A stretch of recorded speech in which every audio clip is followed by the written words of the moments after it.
Teniendo esas definiciones, digamos, o teniendo esas aproximaciones al concepto, pues facilitadas, me gustaría poner entonces a su disposición algunas definiciones. Y cuando hablamos de definiciones, yo no me gusta hablar de definiciones en ciencias sociales, porque en ciencias sociales hay tantas definiciones, por favor, hay tantas definiciones como investigadores existan. Cada nuevo investigador social va a querer redefinir el término economía.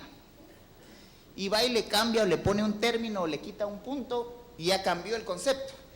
Entonces, estos son como conceptos referentes sobre qué es la gobernabilidad. Y la gobernabilidad sería la capacidad de un sistema político o sociopolítico para gobernarse a sí mismo. Y para poderse gobernar a sí mismo, debe lograr un alineamiento entre las necesidades y las capacidades de ese sistema para resolver dichas necesidades. Entre mejor se satisfagan las demandas políticas, hay más gobernabilidad. Si no se satisfacen las demandas políticas, la gobernabilidad tiende a perderse. Y bueno, eso lo vemos en la práctica, en lo que estamos teniendo en este momento en Guatemala. ¿Cuáles son las principales demandas, si referimos, y les toca una disertación en cualquier embajada exterior, sobre las principales problemáticas del país en este momento? ¿Cuáles son las causas de conflictividad en Guatemala? El tema de seguridad es más una demanda muy ciudadana, que no ha sacado a la gente a las calles todavía, excepto en algunos casos. Antigua Guatemala. Antigua Guatemala, que decidió hace 2 días detener el servicio de buses. Claro, ahí sí hay un problema de gobernabilidad, pero eso tiene que ver con el gobierno local también. ¿Qué otras problemáticas, aparte de la seguridad, están generando focos de ingobernabilidad en Guatemala? El tema de la vivienda, el desempleo, pobreza, desempleo, tierra, minería. Minería es un foco grande de tensión o de ingobernabilidad. ¿Qué otras áreas están generando ingobernabilidad? ¿Perdón? El tema de salud. En materia de salud, eso es cíclico. Cada 2 años los hospitales no pueden cumplir con los servicios de salud. Y entonces los sindicatos vienen y salen a la calle y hacen huelga. Y ¿qué otros elementos de ingobernabilidad tenemos en Guatemala? Por favor. El linchamiento es una reacción de la comunidad. Ante la inseguridad, toman ellos mismos la justicia por sus manos. Y a veces nos ven, como decía el señor embajador, en el exterior. Sí, ahí es un país donde hay muchos linchamientos. El tema de la educación. ¿Recuerdan ustedes hace unos años cuando se puso de moda el tema de robo de niños? Que agarraron a unos asiáticos, no recuerdo exactamente la nacionalidad, y que por tomarle fotos a unos niños fueron linchados. Entonces, efectivamente lo que usted plantea es un problema real asociado al tema de la seguridad. ¿Algún otro elemento que ustedes consideren que genere ingobernabilidad? Demanda no satisfecha. Tema de transporte. Y en el transporte por cualquier cosa. Si matan a un piloto, hacen huelga. Si matan a uno de los broches, hacen huelga. Si les ponen multas, hacen huelga. Si el subsidio es un tema de ingobernabilidad, una mala relación entre institucionalidad pública y demandas sociales. ¿Alguna? Por favor. El tema fiscal. ¿Cómo han detenido a los estados o a los gobiernos predominantemente sociales? ¿Cómo se ha detenido la dinámica de los gobiernos predominantemente sociales en Guatemala? De la apertura democrática para acá. Tema de recaudación. El gobierno de Vinicio Cerezo bajó la recaudación. El gobierno de Alfonso Portillo el gobierno de Álvaro Colón y nos vamos inclusive al actual gobierno. ¿Usted qué opina con lo que está sucediendo ahorita con lo de la SAT? ¿Es conveniente? En materia de intervención, bueno, ya la ley dijo, ya la ley resolvió el problema. Es que dicen ellos que no es intervención. No. Sí, ¿no? Pero, sin embargo, están llegando a las aduanas y ellos tienen la idea de que el ejército y la policía controlen lo de la corrupción. De hecho, han tenido buenos resultados. Estaba escuchando en datos de la SAT que en 2 días han elevado el nivel de recaudación. Claro, es una medida paliativa. Es una medida muy puntual. Muy puntual. Porque cuando se retire, ¿qué va a pasar con la práctica tradicional? Vuelve nuevamente. Es lo que planteábamos hace unos momentos, digamos. Cultura política. Y aquí es de cultura de tributación. ¿Vio ayer la caricatura de Prensa Libre? Claramente. Claro que ahora, antes había que sobornar a uno, ahora hay que sobornar a 2, al que estaba y al guardia, ¿no? Ajá. Esa fue la de ayer, la de hoy fue la de la del presidente del Congreso, con los dos, pero efectivamente ayer el FO nos hace reflexionar sobre eso. Modificamos el centro de el clientelismo en este caso, aduanero. Vemos que la gobernabilidad se pone en riesgo casi por cualquier tema. Casi por cualquier tema se puede caer en ingobernabilidad. Cuando la autoridad no responde a la demanda, se puede llegar a un caso de ingobernabilidad. Y los temas ante los cuales se genera ingobernabilidad en el país dependen de la cantidad de actores que tengan intereses y que los demanden. Estamos en esta parte conceptual. Si alguien quisiera hacer alguna apreciación, alguna precisión. ¿Sí? El concepto, insisto, está sometido a debate. Está abierto al debate. Voy a avanzar hacia el concepto de gobernanza.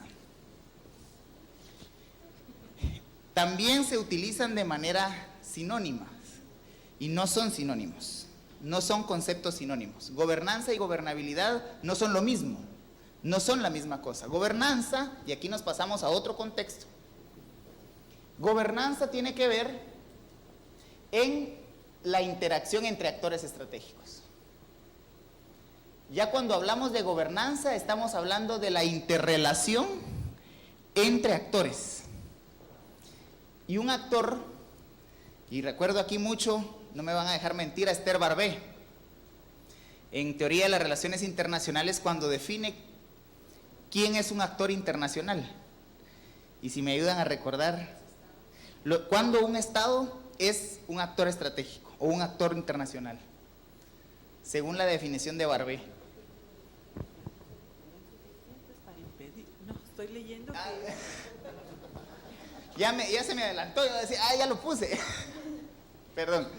Es precisamente eso. Esther Barbé nos recuerda que los estados que tienen la posibilidad de movilizar recursos para sus intereses se convierten en actores internacionales. Solo los estados que movilizan recursos para sus intereses y pueden movilizar los recursos de otros estados en función de sus intereses son actores internacionales.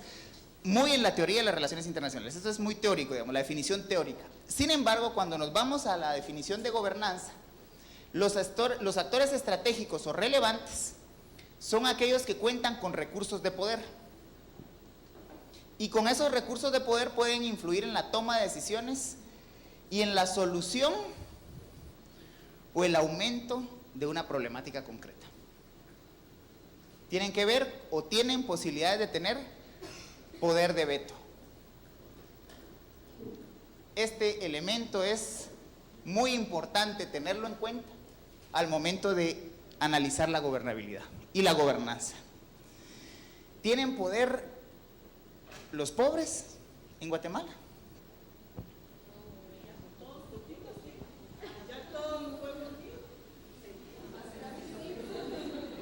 Eso sonó manifestación, pero sí, los pueblos unidos. No, pero hay una cuestión. En el caso de los pobres, porque pobres hay por todos lados. Entonces, no es que los pobres necesariamente tengan que ser desempleados. Entonces, a través de los sindicatos, a través de las organizaciones a las que ellos pertenezcan, van a tener representación o van a poder ejercer, es decir, porque seguramente si forman parte de la población económicamente activa, seguramente están involucrados en algún grupo de presión. Claro. O incluso sin necesidad de trabajar, puede que pertenezcan a alguna asociación religiosa. Y la iglesia, especialmente la iglesia católica, es decir, mantiene una cuota de poder muy, muy grande, o sea, es un actor político por excelencia. Entonces, Los moviliza. Claro. Y ahí voy al poder del antipoder. ¿Quién tiene poder de veto en Guatemala? Claro, constitucionalmente. Y además del presidente. Constitucionalmente. Pero además tiene poder de veto en este país cualquiera que junte a 5 más y ponga piedras, queme llantas en una carretera y desarrolla un poder de veto. Desarrolla la capacidad de poner en entredicho la autoridad pública. Y les comparto experiencias muy concretas. En la Universidad de San Carlos nos cerraron la universidad 5 personas. Y estuvimos negociando 54 días, día y noche, con ellos. Día y noche. La mesa de diálogo y negociación la teníamos las 24 horas, esos 54 días. 5 personas. Perdón, 2010. Claro, en el día llegaban, los visitaban, estaban con ellos, se iban, pero eran 5 personas las que tenían la capacidad de negociación. Se nos pusieron en huelga de hambre. Recordarán algunos acá, la huelga de hambre de los colegas que tomaron la U, los compañeros que tomaron la U. Llegó un punto de confrontación, hubo posibilidad de encuentro violento entre el Consejo Superior Universitario y los compañeros. Claro, ahí sí ya tuvieron mucho más apoyo. Desarrollaron capacidad de veto. Y se negociaba con ellos una cosa en la noche y decían, mañana abrimos. Mañana seguro abrimos. Y a la mañana llegaba todo el mundo contento, hoy sí se va a abrir la U. Fíjense que hablamos con nuestros asesores y vamos a agregar un tema más a la negociación. Y otra vez a sentarse a la negociación. Y eso es un caso muy mínimo, muy pequeño si quieren, pero el que logra desarrollar poder de veto puede tener en sus manos la gobernabilidad. No digamos, como bien refería el señor embajador, ya cuando deciden vamos a tomar 4 caminos. O vamos a cerrar el periférico. O vamos a tomar el Atlántico. Bueno, pero todo el impacto comercial que eso, o tomamos las aduanas. Se cierran las aduanas, o los ingresos al país. Y esa capacidad, digamos, de movilización y de poder de veto en este país la tiene, insisto, 1 con 5 personas más. 1 con 5 personas más. Siempre en el ámbito de la gobernanza, los actores debieran jugar dentro del juego político, dentro de las reglas del juego político. Y ahí me voy al tráfico de influencias que nos refería el colega por acá. ¿Será que todos los actores jugamos dentro del juego político democrático en Guatemala? Las reglas informales son más fuertes que las reglas formales. Y claro, cuando negociamos en la informalidad, el resultado de la negociación no la podemos prever, no la podemos anticipar. Porque hay elementos informales que no podemos negociar, no podemos anticiparnos, no podemos proyectarlos. Esa informalidad es la que también en Guatemala aumenta la dificultad de construir espacios de gobernabilidad y espacios de gobernanza. La gobernanza es la que determina la capacidad de un gobierno de transformar necesidades en políticas. Para poder transformar y crear gobernanza, tengo que sentarme con todos los actores, escucharlos y transformar sus demandas en políticas. ¿Qué necesidades concretas contiene la política exterior de Guatemala? Y aquí ustedes me ayudan concretamente porque no la he estudiado desde hace unos años. me he dedicado más al análisis político. Pero ¿a qué necesidades del pueblo de Guatemala responde la actual política exterior de Guatemala? Atender las demandas de la población migrante, perfecto. ¿Qué otro elemento? ¿Perdón? El promover el desarrollo y la promoción económica del país. ¿Qué otra línea estratégica de la política exterior guatemalteca en este momento? Tema de derechos humanos y cooperación internacional para el desarrollo. ¿Perdón? El tema de pacto hambre cero. El colega refería apoyo a operaciones de paz. El tema ambiental, reducir la vulnerabilidad del Estado, la vulnerabilidad ambiental. Eso está en líneas estratégicas de la política exterior. Está escrito. Ahí es donde entramos a jugar en el tema formal e informal. El tema de Belice ha sido tradicionalmente uno de los pilares de la política exterior de Guatemala. Es un sustento. Estamos hablando de que es un conflicto histórico que es recurrente en todas las políticas exteriores, independientemente de los gobiernos. ¿Qué otro elemento de política exterior actualmente?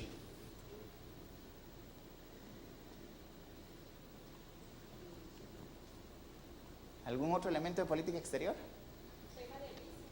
Tema, atender a la población migrante, perfecto. Ahora, pregunta de privado. ¿Cómo se relaciona esa política exterior y esos lineamientos de política exterior con la política regional o la política internacional? ¿Cuáles son las líneas estratégicas de política internacional en este momento en América Latina? Ahí es donde nos movemos. Claro, pero las líneas estratégicas que viabilizan esos acuerdos. Política internacional. Y ya me pasé de la política de proyección del Estado a la política regional. La teoría nos dice que la política internacional es la suma de las políticas exteriores de un contexto regional. Claro, esa es la teoría. En la práctica se definen líneas estratégicas de política internacional para regiones cercanas a un hegemón. ¿Cuál es la línea? ¿Cuáles son las principales líneas estratégicas de seguridad internacional política internacional en este momento? Integración, seguridad,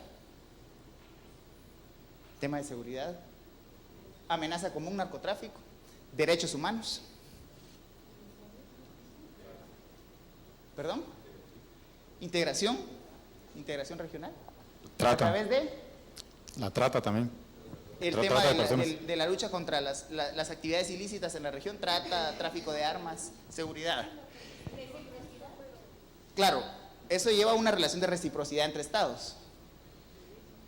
¿Qué pasa cuando las políticas no responden a los intereses de la ciudadanía o de los estados pequeños?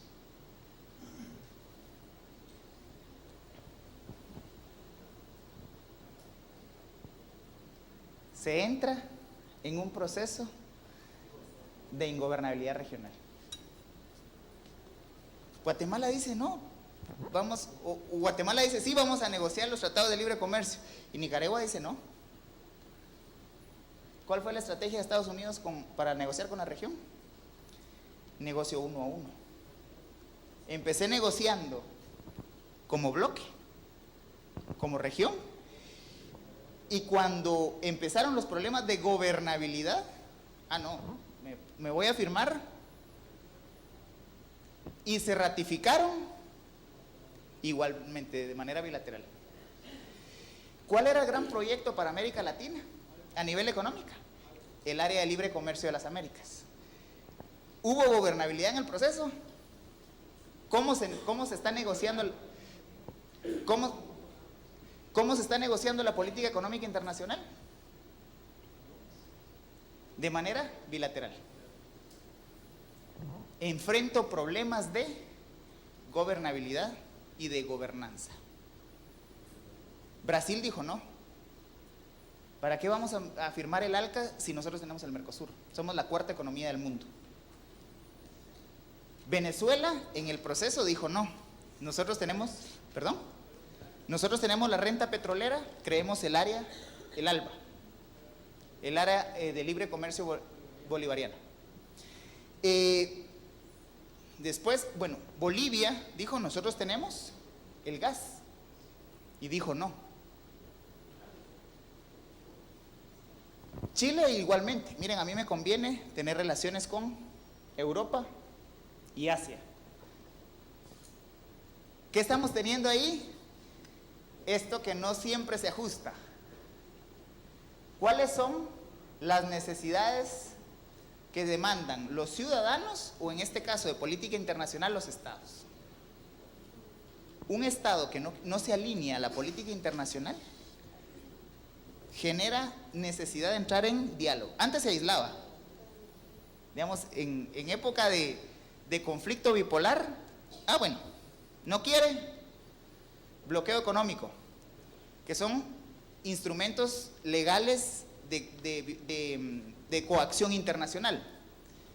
El boicot, el bloqueo económico, que son instrumentos legales de derecho internacional. Pero esa era la forma de, bueno, no quiere, lo vamos a... Pero ahorita en democracia entramos a la necesidad de negociar. Eso es la gobernanza. Y voy rápidamente a comparar diferencias entre gobernanza y gobernabilidad. Cuando hablamos de gobernanza, estamos hablando de instituciones, de actores institucionales. Pueden ser actores individuales o actores colectivos, pero al final lo que se busca es sentarme con alguien que tenga una representación institucional. ¿A quién representan esos 5 que nos cerraron la U?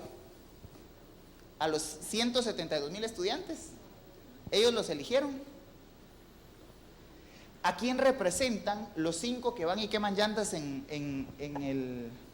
Y no estoy en contra del derecho constitucional de libre manifestación, pero ¿a quién representan los que van y toman una carretera? ¿Son electos?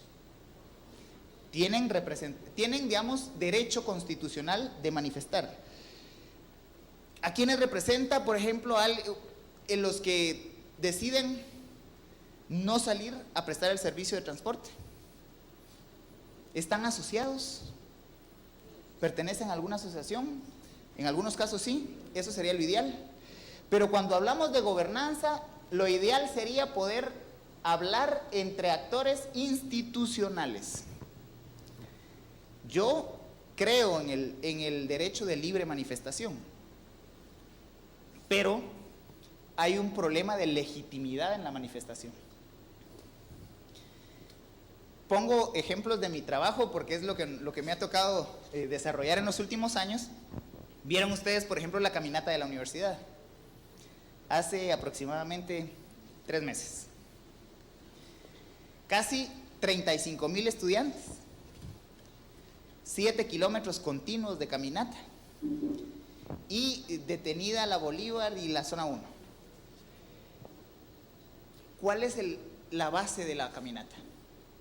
Una institución. Una institución. El que convocó fue el Consejo Superior Universitario. ¿Con quién negocia el Estado? Con los representantes de la universidad. Hay un actor institucional. Pero en muchos otros casos, el problema de la gobernanza es cómo se legitima el interlocutor con la persona con la que voy a negociar. ¿Qué legitimidad tiene? Y en algunos casos más complejos, ¿qué legalidad tiene? Digamos. Quiero dejar claro que creo en el derecho de libre manifestación. Cuando hablamos de gobernabilidad, ya nos pasamos a la capacidad institucional del Estado para responder a las demandas de esos actores. Cuando hablamos de gobernanza, hablamos de relación entre actores estratégicos, públicos y privados. Cuando hablamos de gobernabilidad, es el espacio de interacción de esos actores estratégicos. Las reglas del juego, las instituciones políticas que regulan las negociaciones de esos actores estratégicos. Cuando hablamos de gobernanza, hablamos del juego entre actores estratégicos. Cuando hablamos de gobernabilidad, de capacidades conferidas al sistema político para tomar sus propias decisiones. Claro, el Estado reacciona o responde a las demandas sociales, a las demandas públicas, a las demandas colectivas, con decisiones. Si el actor no puede o no quiere responder a las decisiones que se han tomado, ¿qué sucede? Reactivo el conflicto, reactivo el enfrentamiento. Yo les digo, sí, miren, lo que ustedes dicen está muy bien, vamos a establecer una mesa de diálogo y negociación, me comprometo a A, B, C, D. Un año después, la mesa sí sigue, pero no hay avance en los puntos establecidos. ¿Qué sucede? Se reactiva el poder de veto. Se reactiva el poder de veto de mi interlocutor. Cuando hablamos de gobernanza, vamos a hablar de una relación horizontal, construcción de acuerdos políticos. Cuando hablamos de gobernabilidad, hablamos de una relación vertical, conducción y decisiones políticas. A mí me llamó mucho la atención uno de los argumentos del señor presidente para la reforma constitucional. ¿En qué se basó el señor presidente de la República para decir vamos a promover una reforma a la Constitución? Y acá ustedes son funcionarios del actual gobierno y me pareció muy interesante el planteamiento. Recordemos un poquito de cuáles fueron esos lineamientos para la reforma del año pasado.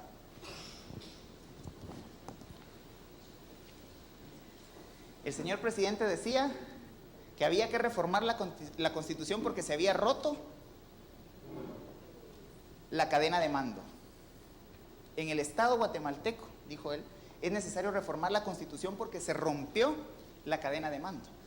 La autoridad más alta da una instrucción que llega transformada al ministerio. La autoridad ministerial la baja a las direcciones y ya cambió. Las direcciones ministeriales la bajan a los operadores departamentales y ya varió. El operador departamental le da una instrucción completamente distinta al que tiene que llevar la instrucción al contexto local. En el camino se va perdiendo la unidad de mando. Y a mí me pareció muy interesante porque un gobierno que no puede hacer cumplir una decisión gubernamental hasta el operativo, claro, habían otras cosas, pero ese elemento en particular relata precisamente problemas de gobernabilidad. El Estado no tiene la capacidad en su integridad de cumplir con una directriz que viene de niveles superiores. Y no solamente le pasa al actual gobierno, esa es una condición de Estado, no es únicamente una característica del actual gobierno. Luego, cuando hablamos de gobernabilidad, también estamos hablando de que en gobernanza, la relación es horizontal, es decir, negociación entre iguales. Cuando hablamos de gobernabilidad, estamos hablando de conducción política. Acá hay conducción. Aquí las instrucciones estatales dentro de la estructura del Estado deben cumplirse. La relación del Estado con la sociedad sí es una relación de diálogo y negociación. ¿Cómo se concreta? Ahí es donde está precisamente el gran reto. Y vamos a cerrar esta etapa afirmando que cuando hablamos de gobernanza estamos hablando de elementos y dispositivos de negociación para la construcción de normas públicas. Cuando hablamos de gobernabilidad, hablamos de dispositivos de control de autoridad pública, es decir, aplicación del poder. Y esto me parece que es lo que más explica esta relación entre gobernanza y gobernabilidad. La gobernanza es la variable independiente, es la que se autodetermina. La gobernabilidad depende de la gobernanza. La gobernabilidad va a depender precisamente de los arreglos y las negociaciones entre los actores. Si eso no se logra, no se tiene entonces gobernabilidad. Abriríamos un espacio de debate acá. ¿Cómo lo ven? ¿Hasta qué punto el gobierno en un afán por establecer es decir, buscar soluciones a través del diálogo con un sector determinado, tiene que permitir que ese sector, para que manifieste su descontento o manifieste sus demandas, recurra al hecho de limitarle o de transgredir los derechos que la misma Constitución también le otorga a los demás ciudadanos, porque con estos que queman llantas y que tapan caminos y toda la cuestión, es decir, ahí no están afectando al gobierno, porque en realidad el gobierno no es productor de nada, en fin, una serie de cosas más. A ellos no les ocasiona ningún problema que tapen la avenida Bolívar o que tapen 4 caminos o que tapen cualquier cosa, pero digamos a la población en general, sector privado, ciudadanos individuales, sí les ocasiona conflicto eso, y están violando su derecho a la libre locomoción, al libre comercio, a cualquier cantidad de cosas. Entonces, ¿hasta qué punto se debe permitir ese tipo de violaciones? Porque si bien es cierto, los gobiernos son los primeros llamados a respetar todo el andamiaje legal y lo que se venga de esto, pero no es menos cierto que si todos hemos aceptado vivir en una sociedad políticamente organizada, estamos obligados a aceptar las reglas del juego. Y las reglas del juego, o sea, mis derechos llegan hasta donde comienzan los suyos. Entonces, ¿hasta qué punto es productivo permitir? Porque aquí vemos que hacen y vuelven y igual no les pasa nada. Y por eso es que siguen quemando llantas y tapando cualquier cosa que se les ocurra tapar. Esa es una pregunta compleja, señor embajador. Los abogados, ¿quiénes son abogados acá? Ustedes tienen mayores argumentos. Una pregunta a los abogados. ¿Cómo priman los derechos constitucionales de libre locomoción y de libre manifestación? ¿Cómo debe juzgar el juez en una demanda amparada en ambos derechos? Que es precisamente lo que nos está planteando el señor embajador.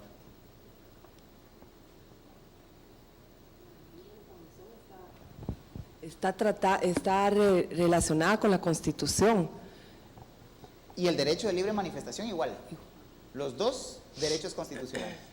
No hay jerarquía de derechos, no es que uno sea más importante. Don Rubén, por favor. Yo le quería agregar unas complejidades. Ajá. Si agregas otro derecho, el derecho a la seguridad, por ejemplo, en el caso de Guatemala, también es un derecho constitucional. ¿Qué pasa con las calles que se cierran en aras de...? Entonces, lo que yo quería agregar antes, el elemento de contexto de país. El elemento de contexto de país te hace que el derecho de libre locomoción se te viole o se te limite en aras de la deficiencia del Estado de brindarle al ciudadano la seguridad. Ese elemento es otro elemento interesante. Tal vez ustedes viven en una colonia, ahorita don Maco vive en una colonia donde se ha decidido por prioridad de seguridad cerrar las calles. Y el derecho es constitucional, pero ¿cómo entra en relación con el derecho constitucional de libre locomoción, don Maco? Sí, yo quería agregar algunos elementos más. Bueno, en primer lugar, que tenemos que tener claro que una cosa es una sociedad democrática avanzada, más madura, donde realmente priva un Estado de Derecho y todos están, digamos, sujetos a una norma constitucional que respetan y que hay mecanismos y procedimientos para dirimir las diferencias de derechos, ya sea fuera de lo judicial o dentro de lo judicial. Eso es algo que no vivimos en Guatemala. Entonces, veámoslo más, la situación, veámosla más de manera más realista, ¿no? Vivimos una sociedad donde hay relaciones asimétricas de poder. Entonces, como no hay espacios donde se puedan gestionar los diversos intereses en juego de una sociedad, los más débiles, que son la mayoría, organizaciones campesinas, indígenas, sindicales, gremiales, cooperativas, lo que ustedes quieran, lo que vemos en el escenario de la conflictividad social en Guatemala, pues se ven orillados, si ustedes quieren, a ejercer la fuerza, el poder, para ver si de esa manera los escuchan. Acá estamos tratando de avanzar, yo creo que se conoce poco, de repente en el contexto de la gobernabilidad, valía la pena mencionarlo, de repente lo tiene previsto Cristian, es el tema de que finalmente tenemos un Consejo Económico Social en Guatemala, ¿no?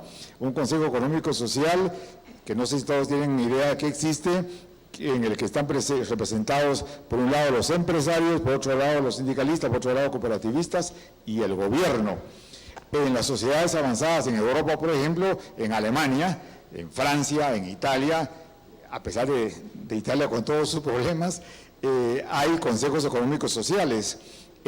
Ustedes ven que en Alemania hay pocas huelgas, Pero cuando hay huelgas es porque se llegó a ese extremo, porque no se pudieron poner de acuerdo en todas las instancias de diálogo que tiene desde la empresa, después pasando, digamos, al ámbito gremial de que se trate, si es industria de la construcción o industria de los alimentos, lo que sea, pasando a la municipalidad, pasando al Estado, pasando hasta el Estado federal. Si hasta allí no se dieron un acuerdo, entonces se van a la huelga. O sea, la huelga es allá el recurso extremo cuando todos los demás niveles no se pudieron poner de acuerdo. En Guatemala, lamentablemente, es también un problema de falta de cultura democrática, pero también falta de espacios de gestión de los intereses confrontados.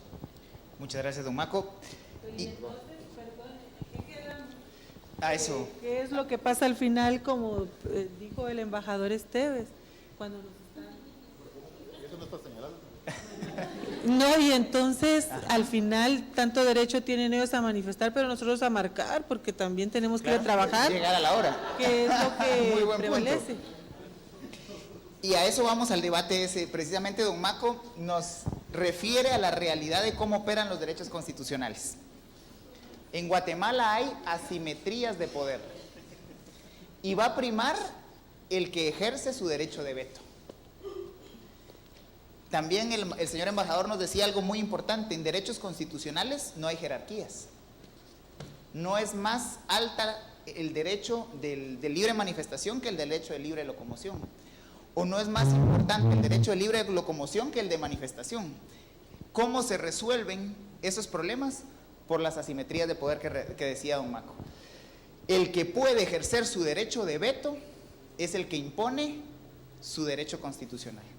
¿Qué hizo el sector empresarial? Ahorita voy. ¿Qué hizo el sector empresarial? Pidió que la Corte de Constitucionalidad emitiera un fallo en contra del cierre de carreteras. Pero al actor local, ¿qué es lo único que le queda para ser escuchado? Esa es la práctica, lo pragmático. ¿Cuál es el último recurso? Como bien planteaba don Maco, ¿cuál es el último recurso en sociedades como la nuestra, de esos actores que han estado excluidos constantemente del debate político? La acción de hecho. La acción de hecho. Claro, y aquí una autocrítica: cuando empezamos a analizar el movimiento de los colegas que habían cerrado la universidad y empezamos a ver de dónde venían, eran estudiantes de escuelas no facultativas. Las escuelas no facultativas tienen menor presupuesto, no participan del Consejo Superior Universitario y no tienen acceso a las decisiones de más alta jerarquía de la universidad. Sus demandas están. ¿Cuál era el último recurso que les quedaba? Las medidas de hecho. Fíjense cómo funciona, cómo opera en la práctica política esas relaciones de gobernabilidad y gobernanza. Por favor. Sí, gracias, Lic. Yo tal vez quisiera traer a alusión ahorita dos casos en concreto, cabalmente hablando sobre esta cuestión del derecho a la libre locomoción y a la manifestación. Dos casos en concreto en los que tal vez usted nos pudiera ayudar, ¿verdad?, a comprender si hay un abuso de manifestación, o sea, hay un uso adecuado de ese derecho constitucional, o también se demuestra la debilidad del Estado, ¿verdad? No sé cuál es la opinión que usted maneja en los casos concretos, en los campesinos que murieron en Totonicapán, los 4 campesinos, y en el caso de Varías, ¿verdad?, que tienen que ver mucho también con el caso de Cementera, la hidroeléctrica y algunos aspectos más, ¿verdad? Entonces, ¿qué es lo que sucede ahí? De verdad, el Estado demuestra una debilidad en el aspecto de accionar, o también hubo en algún momento dado el mal uso, porque también hay que ser claros, ¿verdad? Nunca falla alguien que venga y prenda la mecha de todo y diga, bueno, hoy sí, saquemos machetes, saquemos de todo y aquí que se vuelva todo, ¿verdad? Realmente siempre hay alguien que prende la mecha en todo esto, ¿verdad? Pero sí quisiera escuchar la opinión suya, y más por tratarse también de que en estos dos casos involucra a población indígena, ¿verdad? Entonces es básicamente en el tema que yo me desenvuelvo aquí en el ministerio, entonces sí me gustaría escuchar una opinión suya sobre esos dos casos en concreto. Gracias. Gracias, nos mete al debate de estudios de caso. Perfecto. Yo quisiera tomar en referencia y en contraste el estudio de caso que plantea el colega y el que plantea el colega Rubén. Yo voy por el naranjo y me llama la atención una construcción y quiero ir o acercarme a la construcción, ¿puedo?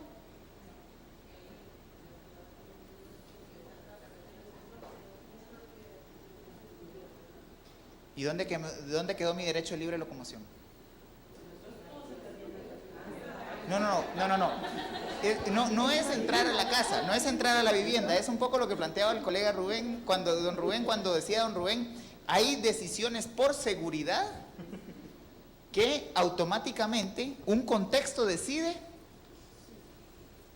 cerrar el paso. Talanqueras, seguridad privada.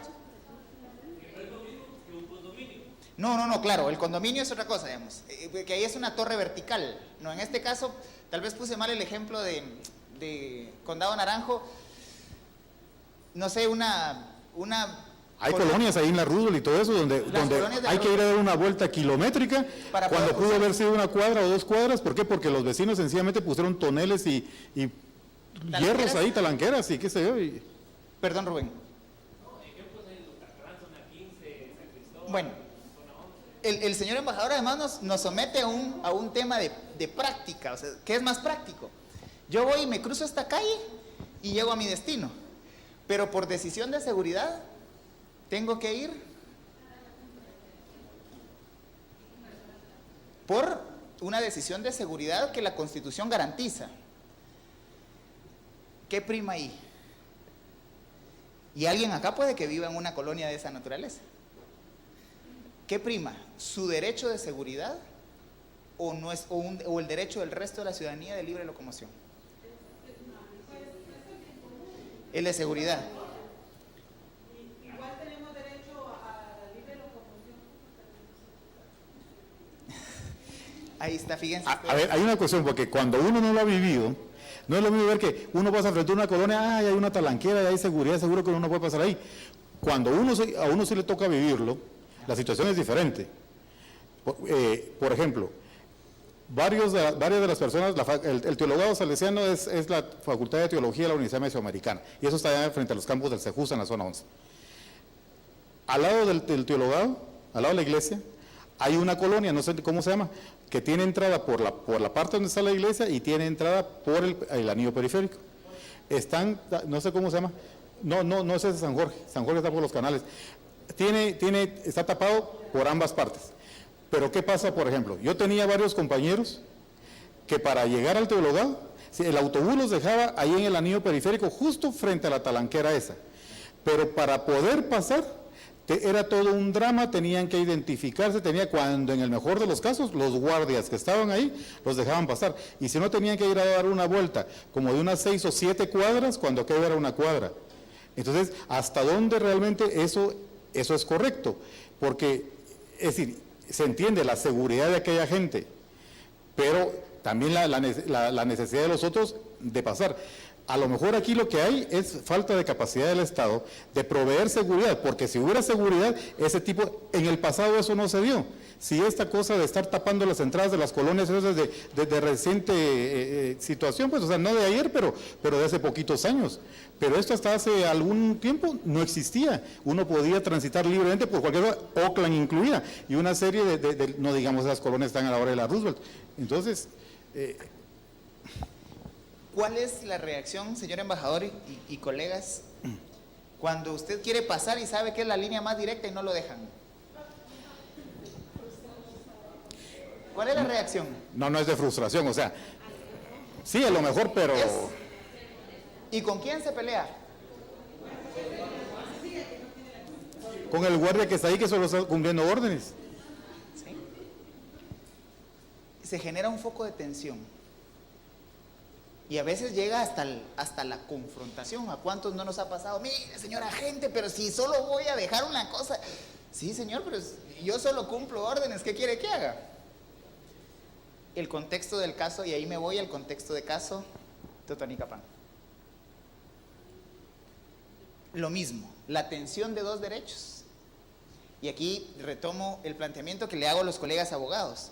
La Constitución está llena de ese tipo de contradicciones. Y tenemos una muy buena Constitución. Quiero también ser respetuoso de los abogados y de todos los que escribieron la Constitución del 85. Tenemos una de las mejores constituciones de América Latina, pero hay muchos elementos en contradicción. ¿Y cómo opera la institucionalidad pública? Que era la pregunta del señor embajador. ¿Cómo se resuelve un conflicto social con una norma que tiene internamente sus contradicciones? Prima, como decía don Maco, el derecho del más fuerte. Se impone el derecho del actor que tiene capacidad de veto. La problemática en el país, la problemática que tenemos en Guatemala en este momento es que la capacidad de veto ya no es solamente de los actores que tienen recursos. Efectivamente. En ese contexto, los problemas de gobernabilidad se agudizan. Y aquí estoy reconociendo que gobernar en un contexto social con N cantidad de actores con capacidad de veto, se incrementan los problemas de gobernabilidad. Uno, digamos, cuando está en servicio exterior, yo lo veía con los colegas o con los embajadores de Guatemala en los países en los que me tocó vivir, se esforzaban por decir las maravillas de Guatemala. Y un empresario viene y llega y quiere sacar su producto y no puede. ¿Es un problema de la política exterior? No, el actor en servicio exterior está promocionando el país. Depende de él lo que suceda en la política interna. Ahí está la relación entre política nacional y política exterior e inclusive política internacional. Esas tensiones y esas relaciones de tensión son las que al final a nuestros países les está costando el tema de, en algunos casos, quedar fuera de procesos económicos, en algunos otros casos tener algunos vetos internacionales, cuando se emite travel warning, por ejemplo, y tener un nivel de desgaste en las relaciones internacionales. No sé si abono al debate. ¿Respondo eso al planteamiento o ampliamos ahí? Tal vez en la parte de lo que yo le mencionaba, ¿verdad? Realmente, bueno, en su opinión, ¿en qué momento sí es, o sea, la fuerza, ¿verdad? Y todo eso, pero en estos dos casos, pues pasa algo un tanto curioso. Lo voy a decir así, ¿verdad? ¿Sí? Este gobierno, pues, según las críticas, ha sido acusado de ser un tanto autoritario y un tanto represivo. Pero en su opinión, ¿Cuál es? Ahí yo quisiera tomar y nuevamente voy a tomar el organismo judicial de ejemplo. ¿Qué pasa cuando el juez toma parte? ¿Perdón? Y genera un sesgo en la sanción. ¿El Estado puede tomar posición? ¿La institucionalidad del Estado puede tomar posición? Cuando evaluamos ambos casos, hay dos actores en contradicción. ¿Y a quién le tocaría mediar entre los dos actores? A la institucionalidad pública. Si la institucionalidad pública toma partido, genera mayor tensión. Eso es un poco lo que ha sucedido. Eso es lo que ha sucedido. El Estado ha tomado en algunos casos posicionamientos. Y esos posicionamientos llevan al actor que queda en debilidad a identificar una doble oposición. En el caso de las hidroeléctricas o de la explotación minera, por ejemplo, el día de ayer estuvimos debatiendo esto con holandeses y ellos efectivamente decían, miren, urge la gobernabilidad ambiental en Guatemala, pero el actor territorial no debe ver como oposición a la empresa y además al Estado. Cuando identifica a los dos en contra de sus intereses, es cuando revienta la tensión. Ahí es donde la reflexión de fondo es: la institucionalidad no puede posicionarse, porque en el momento en el que se posiciona, genera un foco de conflictividad y tensión mucho mayor. Esa es la realidad, digamos, de la conflictividad ambiental que tenemos en este momento en el país. Insisto, esto está abierto a debate. Digamos, todo esto, estos planteamientos son planteamientos abiertos a discusión. No es verdad absoluta. Pero la realidad nos remite a que en el momento en el que el Estado toma parte en alguno de los dos casos, genera un foco de tensión mayor. Y les voy a poner el caso contrario. Venezuela. Venezuela nacionaliza sus reservas de petróleo. ¿Con quién se entra en una tensión mayor? Con el sector empresarial. El Estado se posiciona, a diferencia de Guatemala, en la posición nacionalista. Y eso le ha generado no tener papel de baño. Yo no me lo imagino, digamos. Imagínense una oficina de 20 personas que pueda comprar únicamente 2 rollos de papel a la semana. Esa es la realidad, digamos. Es el caso totalmente opuesto.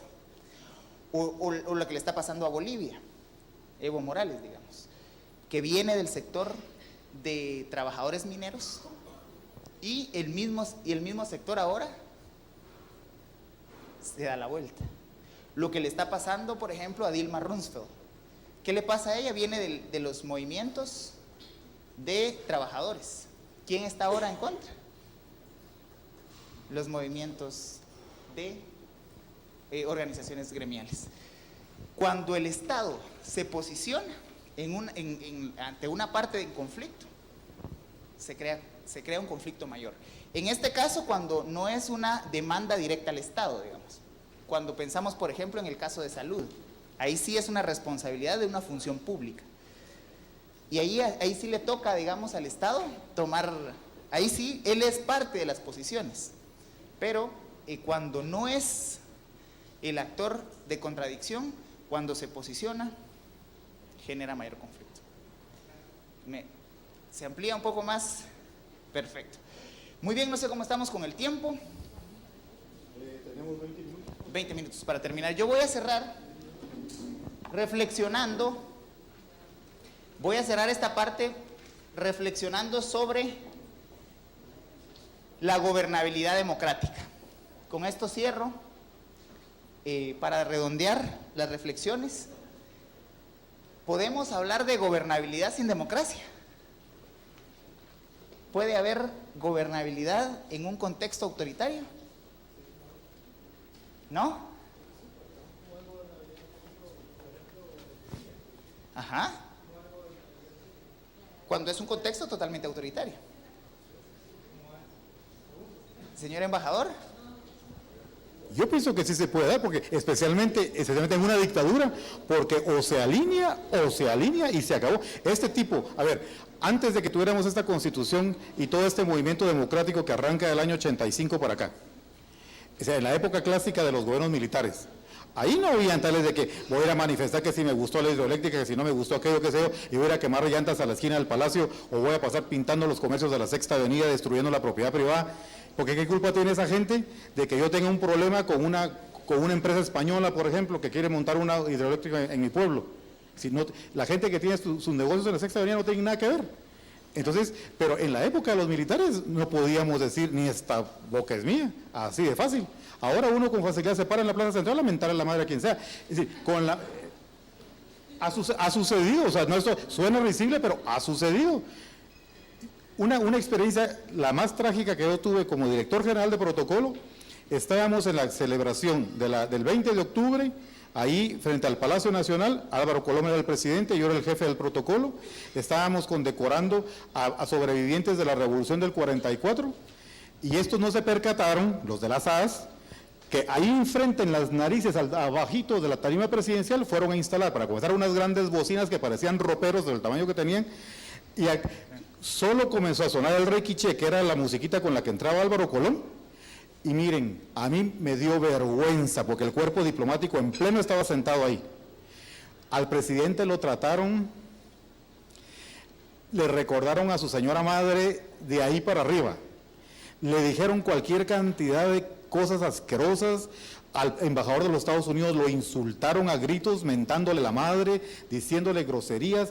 Miren, aquello fue una cosa bochornosa. A cada persona de los sobrevivientes, aquellos que ya estaban en un montón de viejitos, imagínense, estaban en sus buenos años, en el año 44, calculen cómo estaban en el 2009, ¿verdad? O el 2008. Entonces, aquellos pobres así como que todos temerosos, eran todos viejecitos, y condecorándolos encima, había luz en la tarima. Y abajo todo oscuro, no se veía ni siquiera de dónde la situación que se estaba dando ahí. Un tipo se tiró al suelo y la policía lo tuvo que ir a recoger, al punto que los de la SAS me quitaron de donde yo estaba, pasándole las medallas al presidente, me dijeron, embajador, quítese de ahí porque le pueden meter un balazo, le puede pasar algo. Miren, fue una cosa bien fea, pero bien fea. Es decir, por eso que por lo de los insultos, las mentadas de madre, eso no son exageraciones. Yo sé que suena risible, pero es que miren, ustedes porque son muy jóvenes, no vivieron aquella época. Es que aquí, los que son de mi generación o por ahí, no me dejarán mentir, andaban carros Toyota Land Cruiser que las puertas se abrían así, no así, sino que así.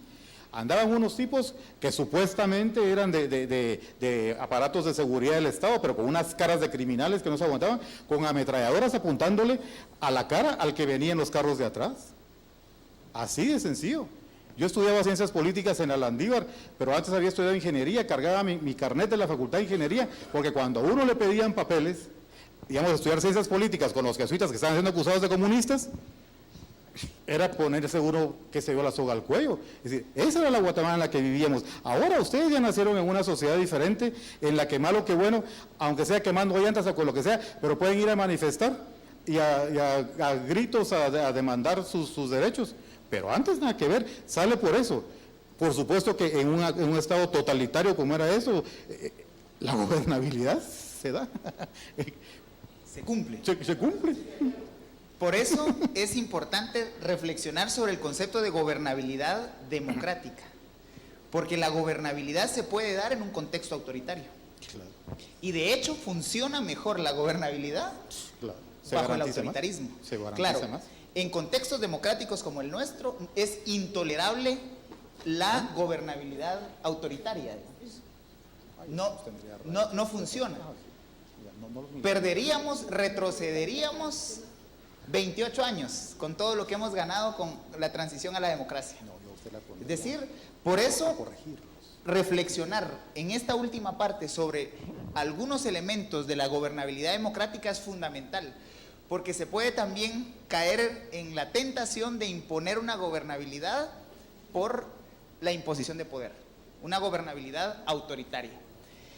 Cuando reflexionamos sobre gobernabilidad democrática, nos sometemos obligadamente al componente ético de la democracia. La democracia es posible si y solo si tiene una estructura de valores.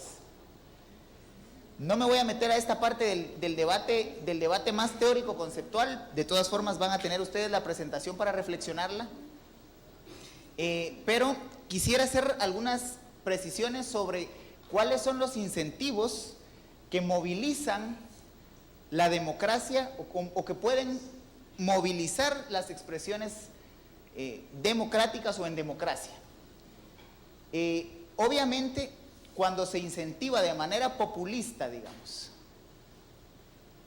las reacciones de la sociedad, se cae en el riesgo de lo que hemos estado discutiendo, de que cualquiera puede en algún momento convertirse en un actor con capacidad de veto.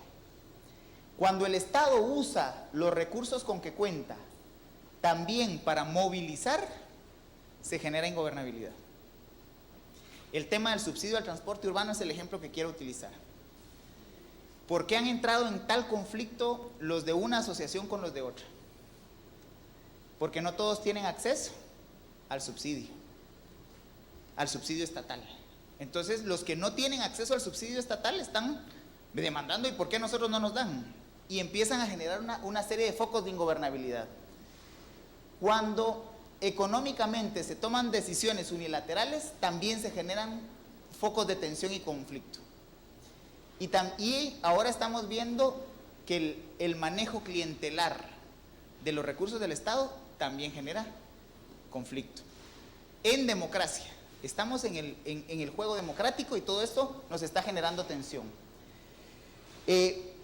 Al final del proceso de la gobernabilidad democrática, la gobernabilidad democrática se sostiene sobre la participación ciudadana. La ciudadanía es objeto y sujeto de derechos. Y ese es el elemento fundamental para que funcione la gobernabilidad democrática. Que existan actores sociales que pueden ser objeto de derechos, pero también construir sus propios derechos, ser sujetos de derecho. Y aquí tenemos que efectivamente la parte ética es la que en gran medida sostiene una cultura de democracia, una cultura democrática de participación, que es lo que más se ha venido deteriorando en Guatemala. ¿Cuántos de nosotros nos movilizamos cuando hay una demanda, por ejemplo, justa? Ahora es más fácil tuitear. Agarro, mando mis 120 caracteres, ya participé. Ya me quedé tranquilo de que ya me manifesté, ya dije lo que pensaba, ya me escucharon los actores involucrados, ya no hay necesidad de movilizarme, de ir al momento o al espacio de conflicto, como si era, digamos, en otros momentos de la historia de este país. La movilización, la participación era presencial. Ahora la participación es virtual. Es más virtual. Y ahí eso nos lleva abiertamente a que se rompa el lazo social. Y aquí yo quisiera llamar a la reflexión en un tema muy importante. Lo que le pase al de la par, a mí, ya no me interesa. El señor embajador lo decía, había una persona tirada y todos los carros. ¿Qué le pasó a esa persona? No me importa, no me interesa. Puede ser que hasta esté fingiendo para asaltarme. Puede ser que me convierta yo en víctima. Y eso, cuando lo llevamos al tema de participación, obviamente lo que sucede es que se rompe el lazo social. Prima lo individual sobre lo colectivo. Y se deja de reconocer a personas diferentes. Y en contextos multiculturales, la diferencia en la gobernabilidad es fundamental. En este país hay 23 pueblos. Permanentemente a mí me toca trabajar con pueblos indígenas, trabajo muy cerca del Gran Consejo Maya, trabajo cerca de autoridades indígenas, y la principal demanda de los pueblos indígenas es: el Estado no nos reconoce. No nos reconocen nuestras diferencias. Si nosotros aplicamos una sanción maya, podemos resultar nosotros como autoridades mayas enjuiciados. Si viene el joven al cual azotamos por haberse robado una gallina, el sistema oficial viene, lo agarra y lo mete a la cárcel. Tal vez solo estaba robándose la gallina porque tenía 6 hermanitos más pequeños con hambre. ¿Qué hace la justicia maya? Lo agarra y le da 13 azotes. Si el joven viene y pone una demanda frente al sistema formal, la autoridad indígena puede parar siendo procesada formalmente. Entonces viene la autoridad indígena y dice: pero el Estado no nos reconoce, y en lugar de reconocernos, nos criminaliza. Y es un poco en la línea de esto. En un Estado y en un contexto multiculturalidad, la gobernabilidad democrática debe ser una disposición permanente de la autoridad de entrar en diálogo con el diferente, de entrar en diálogo con el otro y reconocer sus diferencias. ¿Por qué las mujeres indígenas no van al sistema de salud formal cuando están embarazadas? Porque no hablan el español. Llegan con el ginecólogo hombre que no habla su idioma materno, hace la auscultación y no puede ella plantearle sus síntomas. ¿Cuál es la decisión de la mujer indígena? No vuelve al centro de salud. Claro, desde la posición occidental, ¿qué dice el médico? Esas son prácticas, las comadronas. ¿Cuál ha sido la decisión más acertada en materia de gobernabilidad? Incorporar la comadrona dentro del sistema de salud. Entonces, llevo a la comadrona al centro de salud, le facilito prácticas en higiene para la atención y el seguimiento de materno-infantil, y la comadrona se convierte en un aliado del sistema de salud. Eso es incorporar la multiculturalidad de manera práctica y pragmática al Estado. Ese tipo de decisiones y de acciones contribuyen a la gobernabilidad desde la diferencia, reconociendo otras identidades. Y eso eleva la eficacia de lo público en ese contexto de diferencias. El niño pequeño que va a la escuela párvulos y no habla el español, llega a aprenderlo a la escuela oficial. Después de una semana de que no entiende nada de lo que están hablando, el niño se rehúsa a volver a la escuela. Entonces, ya va un mes, 2 meses y se retira. Y nunca más volvió al proceso educativo formal. Y claro, más adelante hay un montón de demandas que vienen desde pueblos indígenas y que generan tensiones y focos de tensión y exigen gobernabilidad. ¿Cuál es la salida? La construcción de espacios, aquí, la construcción de espacios en donde se reconozcan las diferencias para elevar la eficiencia de lo público. En el caso de las relaciones internacionales, pues ahí no hay tanto problema, digamos. Al contrario, eso se vuelve una riqueza, porque la diversidad es parte de lo que podemos promocionar a nivel internacional. Pero en la dinámica interna sí representa algunos desafíos concretos. ¿Cómo gobernar en múltiples oposiciones? En gobernabilidad democrática hay que escuchar a todas las oposiciones. Uno no puede. El grave problema de la cultura política guatemalteca es que empezamos a discriminar. Ay, ¿yo por qué me voy a sentar con ellos? Si yo soy autoridad electa, ¿por qué me voy a sentar? Ellos tienen que respetar mi autoridad. Sí, pero ellos también son autoridad electa. Es de autoridad a autoridad. Esa es un poco la demanda que está sucediendo con 48 cantones. La estructura política de 48 cantones tiene autoridades electas y el consejo es un consejo de 48 personas. Y ellos aducen, nosotros también somos autoridad. En ese contexto, para construir gobernabilidad democrática es necesario escucharlos a todos, conversar y dialogar con todos. No descalificar los motores de movilización. En gobernabilidad democrática no podemos juzgar que una lucha es justa o no.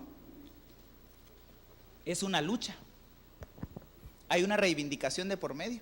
Y para construir la gobernabilidad democrática, primero tengo que tener la predisposición a la escucha.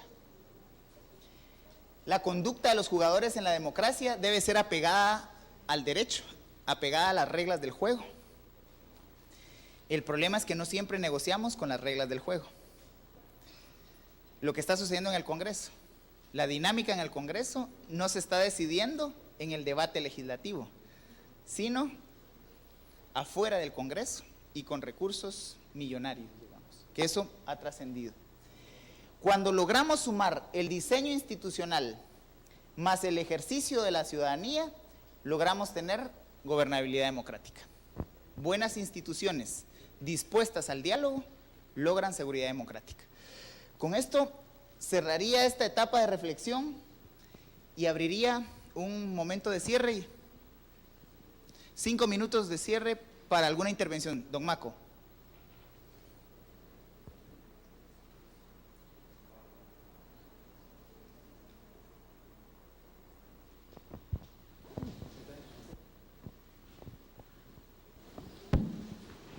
Sí, lamentablemente yo tuve que estar atendiendo algunos asuntos y salía a ratos, no te pude escuchar a plenitud, aunque afortunadamente tenemos la grabación, ¿verdad? Está filmado. Y para todos ustedes también les comentamos que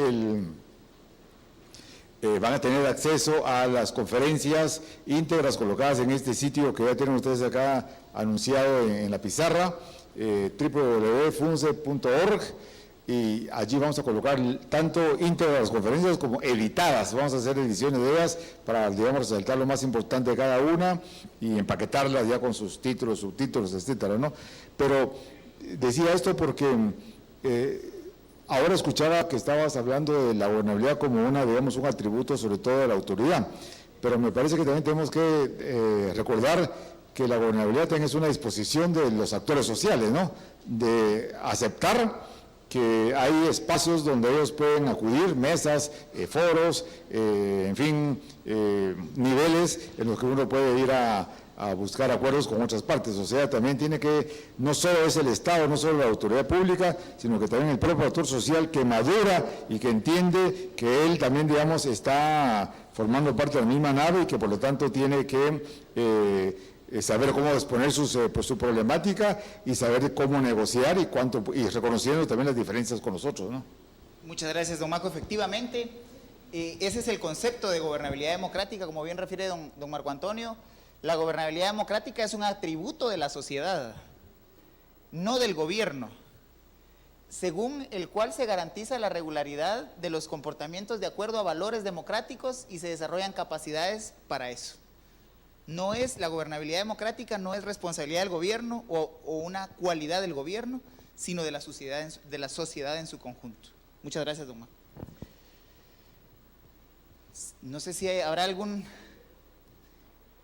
otra precisión, si no, agradecerles por la atención. Esto no está escrito en piedra, está sometido a debate, y agradecer mucho al Ministerio de Relaciones Exteriores y a FUNCEP por la oportunidad de haber compartido con ustedes algunas de estas reflexiones. Muchas gracias.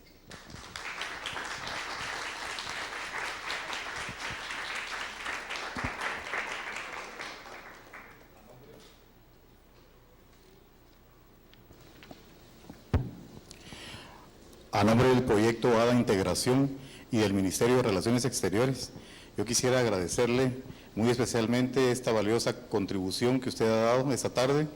Estoy seguro que a mis colegas acá también les ha parecido muy enriquecedora su exposición, muy buena, la mejor manera de entender y de explicar conceptos es ejemplificándolos y llevándolos a la vida real.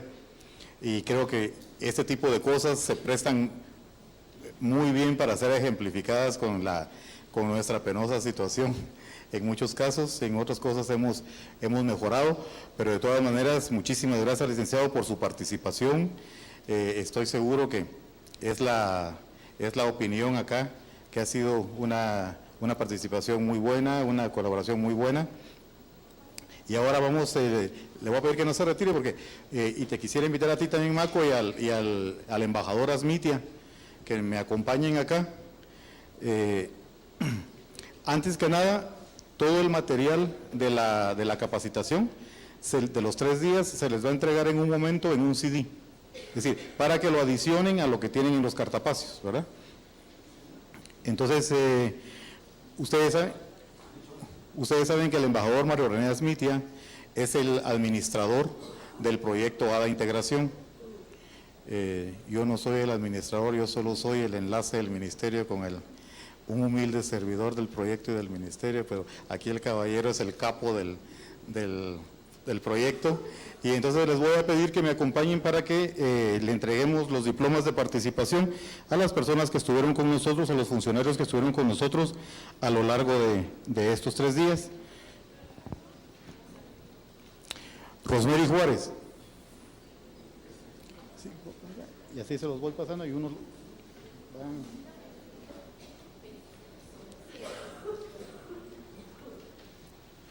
Lorena Cardona.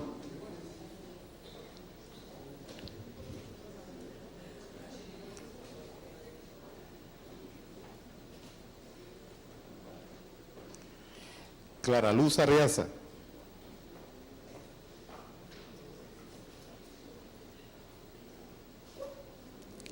Olga Torrón.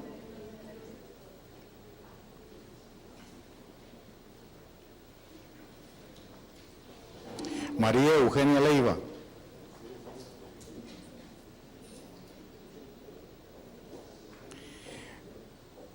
Vivian Yadira Castillo.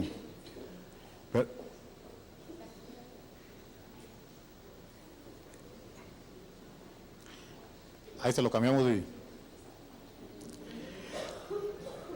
Juan Carlos no está. Ángel Chan.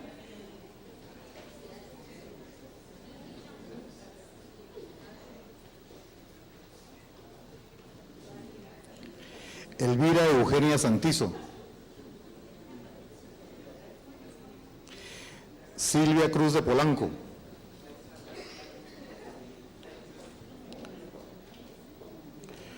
Noelia Denise Paz López.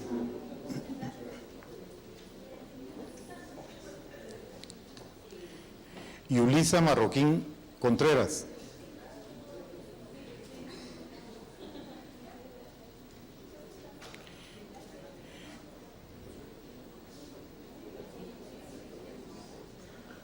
¿Qué cosa? Eso van a estar dejando, no se preocupe. Billy Lam Padilla.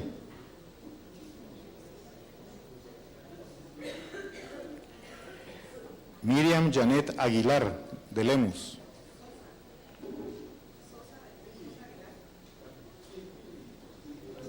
De ahí se lo cambiamos. Bianca Babet Galindo Rosel.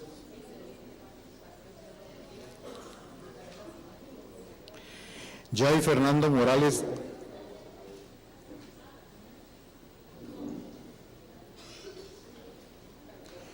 Óscar Eduardo Folgar.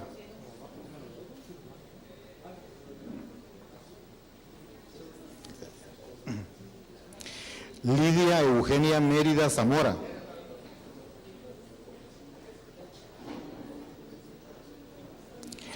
Karen Patricia Velasco Flores.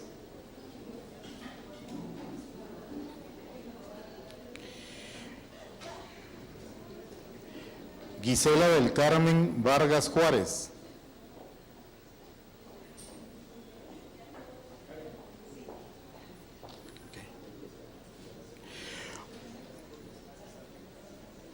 Magda no está, ¿verdad?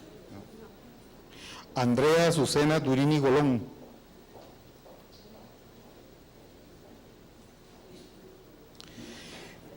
Kenneth Rafael Marroquín.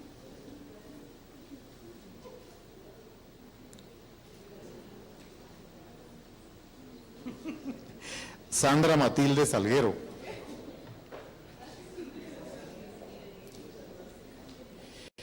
Teolinda Elizabeth Cifuentes.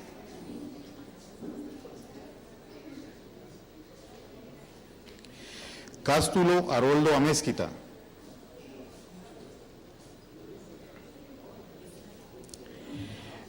Nidia Girón de Sea.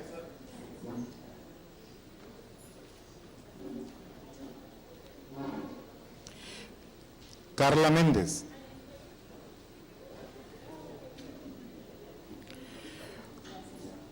Byron Morales.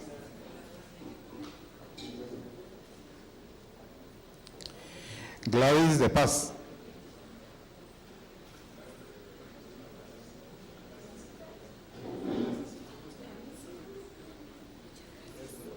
Pues nada, Carla. Excelente trabajo, gracias. Gracias. Alejandro Herrera.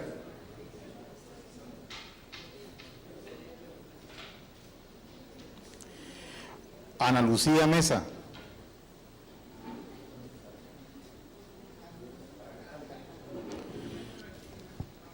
¿Faltó alguien? Ok. Miren, hay dos diplomas, el suyo Vivi y el suyo, que tienen un error en el nombre.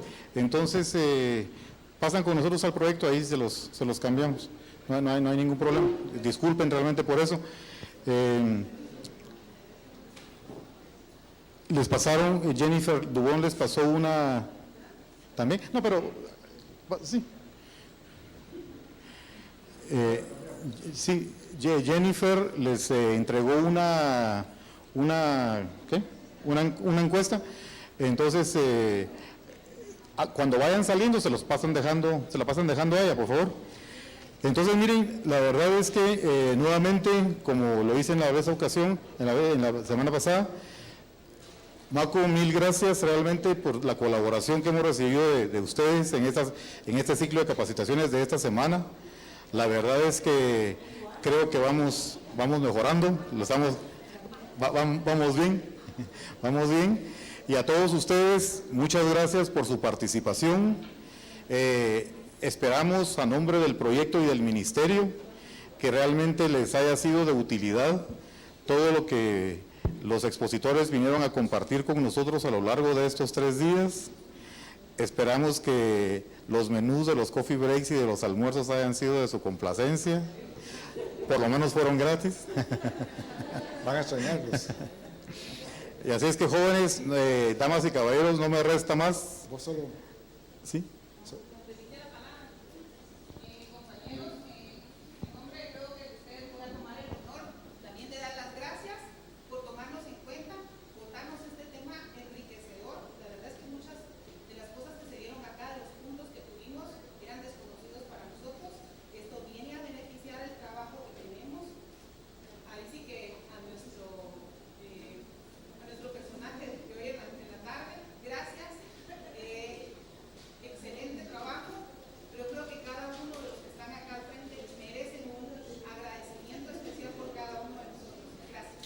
Queremos una última palabrita. Queremos continuar el diálogo con ustedes. Ahora, como decía el embajador Esteves, se les entregó una evaluación por parte de la Unión Europea. También está la evaluación de FUNCEP, ¿no?, que les pasamos, hemos pasado cada uno de los 3 días.